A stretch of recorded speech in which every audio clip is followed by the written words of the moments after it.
तो वर्तमान विधायक क्या कर रहे हैं वहाँ का? अब देखिए, वर्तमान विधायक जो हैं इस पर चुप्पी साधे हुए रहते हैं, ठीक है। वो अपना जो है जा रहे हैं। यहाँ तक तो हमको मतलब न्यूज़ के माध्यम से ही देखने को मिला है कि कहीं पे वो गए हुए थे, उन पर पथराव हो गया। ठीक है।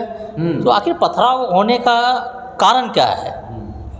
आखिर जो जनता का प्रिय है उस पर तो पथराव नहीं होना चाहिए। बाबा साहब डॉक्टर भीमराव अंबेडकर जी को मैं नमन करता हूँ, क्योंकि उन्होंने सिर्फ दलित वर्ग को जो है उत्थान करने का मंत्र नहीं दिया, वो समस्त जो है जन जागरूकता बोला जाए कि समस्त समाज के लिए उन्होंने यह मंत्र देने का काम किया।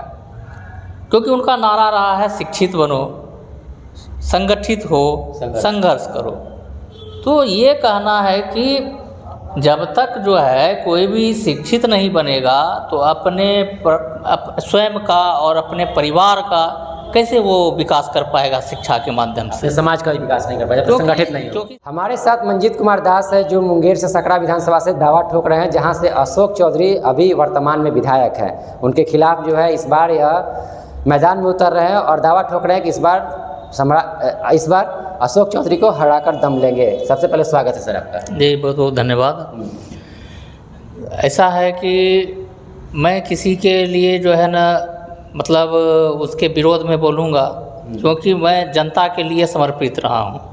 और हमारे जो भी रहे हैं, हमारे दादाजी स्वतंत्रता सेनानी रहे हैं, वो हमेशा समाज के लिए काम किया है। उन्होंने कभी जो है ना MP MLA बनने की इच्छा जाहिर नहीं की, लेकिन समाज से जुड़ करके उन्होंने काम किया, समाज को जो है आगे बढ़ाने का काम किया। लेकिन आज की परिस्थिति बदल चुकी है।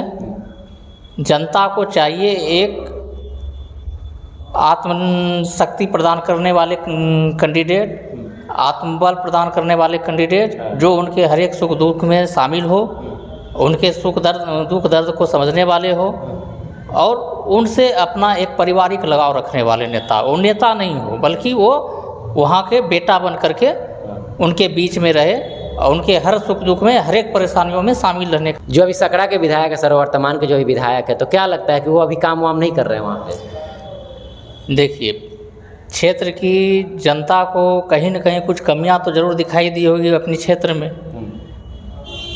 कोई लोग ऐसे ही नहीं किसी के प्रति रोष में आता है, कहीं न कहीं उसके मन में आगे वाले के लिए कुछ कमियां नज़र आती है, तभी जो है उनके प्रति जो है ना उनके मन में एक गुस्सा होता है। उदाहरण के तौर पर आप ये भी देख सकते हैं ना कि अपने घर में अगर एक गार्जियन है, माता पिता हैं, 4 बच्चे हैं, किसी के लिए कुछ कमी हो जाती है तो वो गुस्से में आ जाते हैं। तो वही सी परिस्थिति क्षेत्र की भी बन जाती है कि कहीं न कहीं कुछ न कुछ कमियां तो होती ही हैं, लेकिन ऐसा है कि मतलब बहुत ज़्यादा कमियों को जो है नज़रअंदाज कर देना ये सही बात नहीं होती। और इसी सब मुद्दे को लेकर के जनता आक्रोशित हो गई और वर्तमान में जो भी जनप्रतिनिधि होंगे वहाँ पे तो उनसे खुश नहीं होगी, ये मेरा मानना है। तो आप भी इस पर मैदान में कूद चुके हैं, किन किन मुद्दों को लेकर के लोगों के बीच में जाइएगा? देखिए, मेरा सबसे अहम मुद्दा रहेगा छात्र, छात्राएं, नौजवान, युवा, बुजुर्ग और महिलाएं, क्योंकि ये जो एक समाज और परिवार जो बनता है ये सब मिल कर के बनता है। तो इसमें जो है हम चाहेंगे कि जो भी वहाँ की मूलभूत समस्याएं हैं, जैसे छात्राओं के लिए, वहाँ छात्राएं को स्कूल कॉलेज जाने में बुनियादी क्या क्या दिक्कतें आती हैं, सबसे पहले मैं उनको समझूंगा, उनसे पूछूंगा और उसके बाद जनता मुझे आगे अवसर देती है अपने परिवार का हिस्सा बनने का, अपने सुख दुख में शामिल होने का। तो मैं सर्वप्रथम यही काम करूंगा कि जो हमारी बच्चियां हैं, जो हमारी बहनें हैं, जो हमारे भाई हैं, जो हमारे बुजुर्ग हैं, उन लोगों के लिए मैं यथासंभव जो भी चीज़ें बन पड़ेगा, एक बेटा होने के नाते, मैं वो एक भाई होने के नाते वो सब मैं करूँगा। एजुकेशन पे आपका सबसे पहला जो है आपका ध्यान रहेगा वहाँ पे? एजुकेशन तो रहेगा ही, उसके साथ साथ में जैसे है कि बाढ़ ग्रस्त इलाका भी कहीं कहीं होता है, ठीक है ना, तो बाढ़ग्रस्त होने के नाते होता है क्या कि बाढ़ जब आती है तो जो भी लोग हैं, प्रशासन के लोग हैं, वो सब जो है पूर्व में उन लोगों के लिए जो है ना एक व्यवस्था का निर्माण नहीं कर पाते हैं, जबकि वहाँ हर साल वही व्यवस्था बनी रहती है, कुव्यवस्था बनी रहती है। तो मेरा ये भी प्रयास रहेगा कि बाढ़ से निजात दिलाने के लिए जो भी मेरे से संभव हो पाएगा वो मैं करूँगा उन लोगों के लिए। और सबसे अहम बात है कि हमारी माताएं हैं, बहनें हैं, अब उनको मूलभूत सुविधाओं से अगर वंचित किया जाता है तो उसके लिए तो मैं उसके लिए लड़ाई लड़ूंगा, मैं उनके दुख दर्द में शामिल होऊंगा। क्योंकि होती क्या है कि हमारी माताओं को बाज़ार तक जाने के लिए होता क्या है, कहीं कच्ची सड़कें हैं, ठीक है ना, ऐसा नहीं है कि सारी जगह सड़कें बनी ही होगी, गली में तो सड़कें बनी नहीं होगी, मेन रोड पे बन गया होगा, वहाँ से बाज़ार दूर है, व्यवस्था बिजली की मान लेते हैं कि कहीं कहीं अभी भी नहीं है, ठीक है, पानी ये जो नल जल योजना जो है कहीं कहीं ऐसा भी व्यवस्था देखने को मिलता है कि टंकी लगा हुआ है, टंकी में पानी ही नहीं है। तो इन सब मूलभूत जो भी व्यवस्थाएं हैं उससे मैं जुड़ूंगा, उसको मैं समझूंगा और उसको दूर करने का प्रयास करूंगा, कार्य करने का काम कीजिए। हाँ, और जहाँ तक जो भी हो पाएगा मेरा सेवा जो है उन्हीं के लिए समर्पित है। सेवा जो है एक बेटा के नेता की तरह नहीं, बेटा मैं नेता नहीं बनना चाहता हूँ, मैं एक बेटा बनना चाहता हूँ। क्योंकि नेता जो होता है एक अलग परिभाषित शब्द हो जाता है और बेटा होता है कि वो परिवार का हिस्सा होता है। तो हमें वो बेटा वाला प्यार चाहिए, ना कि नेता वाला प्यार चाहिए। अभी तक सकरा विधानसभा का ऐसा कौन सा समस्या है जो सबसे ज़्यादा लगता है कि जनता इससे ज़्यादा परेशान रहती है? सबसे ज़्यादा देखिए, हमको तो ज़्यादातर अभी समस्याएं का जो भी लगता है कि बाढ़ का भी समय है, बाढ़ से काफ़ी ज़्यादा परेशानियां जो है वहाँ के लोगों को होती है। तो इसके लिए जो भी अगर जनता मुझे उस मुकाम पर पहुंचा देती है, वो हमें अपना बेटा स्वीकार कर लेती है और अपने आवाज़ को बुलंद करने के लिए अपनी आवाज़ में परिवर्तित करके मुझे जो है सत्ता में लाती है या जो है मैंने सदन में भेजने का काम करती है, तो सबसे पहला मेरा यही प्राथमिकता रहेगा कि बाढ़ से कैसे निजात दिलाया जाए इस क्षेत्र के लोगों को, उस पर मैं काम करूंगा। बाढ़ इलाके में सबसे बड़ी समस्या है क्योंकि अपने घर को छोड़ करके जो लोग पलायन करते हैं, समस्या है। अभी हम लोग जाके देखते हैं बाढ़ में तो हम लोगों का हृदय जो है कांप जाता है। तो अभी जो वर्तमान विधायक क्या कर रहे हैं वहाँ का? अब देखिए, वर्तमान विधायक जो है इस पर चुप्पी साधे हुए रहते हैं, ठीक है, वो अपना जो है जा रहे हैं। यहाँ तक तो हमको मतलब न्यूज़ के माध्यम से ही देखने को मिला है कि कहीं पे वो गए हुए थे, उन पर पथराव हो गया, ठीक है। तो आखिर पथराव होने का कारण क्या है? आखिर जो जनता का प्रिय है उस पर तो पथराव नहीं होना चाहिए। तो आखिर कहीं न कहीं जो है कमियां हैं जनता के। क्या कहना चाह रहे हैं कि अशोक चौधरी जो है बेटा बनकर नेता बनकर रहते हैं जी, आज जब वोट का समय आता है तो वहाँ पे जाते हैं जी। तो यही है, ये मेरे कहने से थोड़े होता है, ये तो जनता खुद उस चीज़ को उजागर कर रही है। वहाँ की जो जनता है, सकरा की जनता, वो खुद उजागर कर रही है कि मुझे वर्तमान में जो है वो जनप्रतिनिधि स्वीकार नहीं है।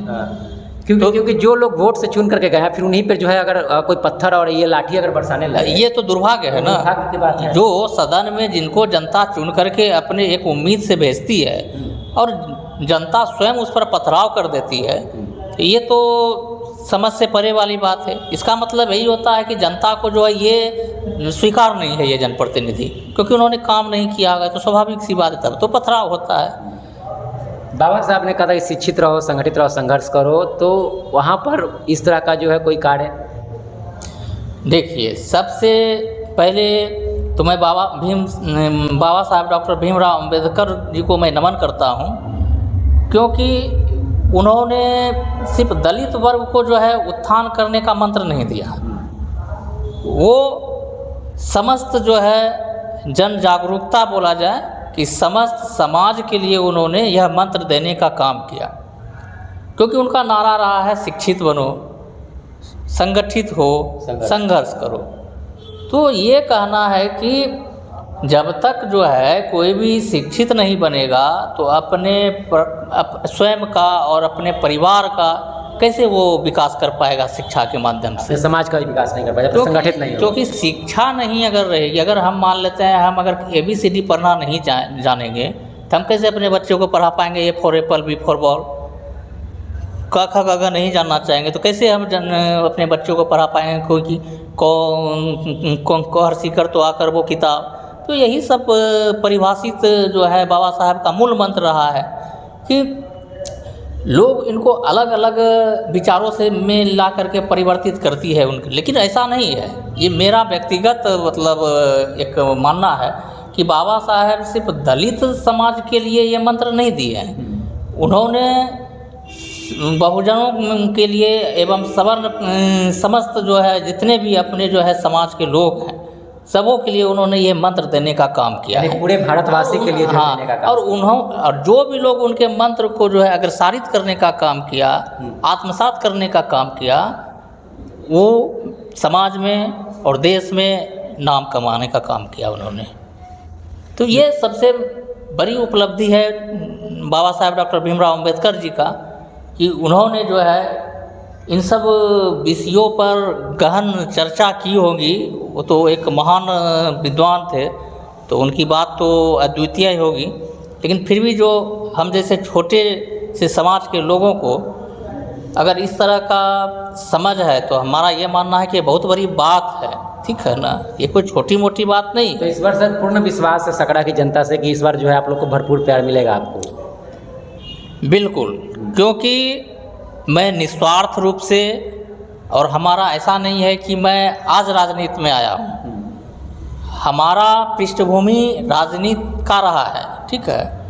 हमारे दादाजी स्वतंत्रता सेनानी मेधो दास जी रहे थे। वो स्वतंत्रता संग्राम में गांधी जी के साथ उन्होंने काम किया, बाबू जगजीवन राम जी के साथ उन्होंने काम किया। तो उनको ये सब अवसर काफ़ी पहले आया, लेकिन उन्होंने इन चीज़ों को अस्वीकार कर दिया।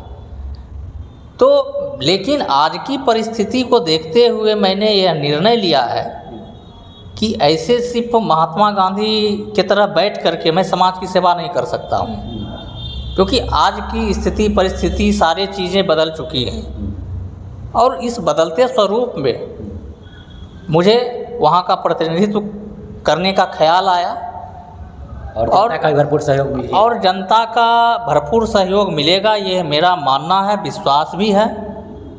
क्योंकि ये मेरा मानना है कि ये मैं निस्वार्थ रूप से सकरा की जनता के लिए समर्पित रहूँगा 24 घंटे। यानी अपने आप को समर्पित कर दिया सकरा के लिए? मैं समर्पित कर दिया हूँ। आज नई बात नहीं है कि मैं सकरा के लिए आज अपने आप को समर्पित किया हूँ। सकरा में मेरा मुजफ्फरपुर में मेरा घर रहा है, मेरे परिवार के लोग रहे हैं, तो वहाँ से तो जुड़ाव मेरा लगाव बहुत काफ़ी पुराना रहा है। बहुत बहुत धन्यवाद सर। जी बहुत बहुत धन्यवाद। चलिए तो हमारे साथ मंजीत कुमार दास जी थे। इन्होंने सकरा विधानसभा से जो है अपना दावा ठोक दिया, अशोक चौधरी के खिलाफ जो है पूर्णतः मैदान में उतर गए और आर पार की लड़ाई अब देखना यह होगा कि क्या मंजीत कुमार दास जी को जनता एक्सेप्ट करती है, कितना एक्सेप्ट करती है। क्या इस बार जिस तरह से उन पे पथराव किया गया, अशोक चौधरी पे जिस तरह से पथराव किया गया जनता के बीच जाने के बाद, अब जनता में आक्रोश देखा गया, तो इस बार क्या मंजीत कुमार दास जी को जो है जनता स्वीकार करती है? क्या इस बार जो है जनता इनको प्यार दुलार देती है? देखना यही होगा। बाकी आपकी क्या प्रतिक्रिया सकरा विधानसभा क्षेत्र को लेकर के और कितना काम हुआ है, अपनी प्रतिक्रिया कमेंट बॉक्स में लिख दीजिएगा। देखते रहिए हमारा यूट्यूब चैनल, फेसबुक चैनल। बहुत बहुत धन्यवाद।